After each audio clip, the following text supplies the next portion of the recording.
Just picked up some stuff today to give it a quick detail.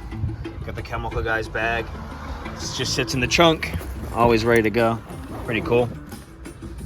Just kind of holds all your quick detailers, microfibers, all that stuff. But I got something new I'm gonna try today. Just picked it up. Pro X1 ceramic. I don't know, see how it is. Could be good. Got my buddy's GT500 out today. Finally got it out of the garage. This thing's fucking bad, dude. What do you guys think? This shit's clean. Got the buckets too.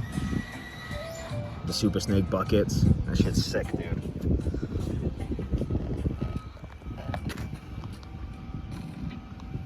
Like I said, I've always been a Mustang guy, man. Always. I love this car. This thing's sick. This thing's wicked sick. Oh yeah.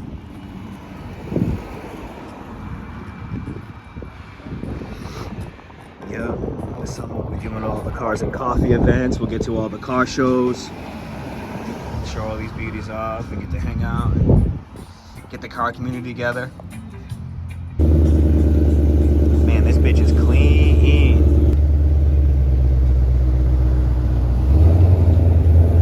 Hell yeah. Peace, brother.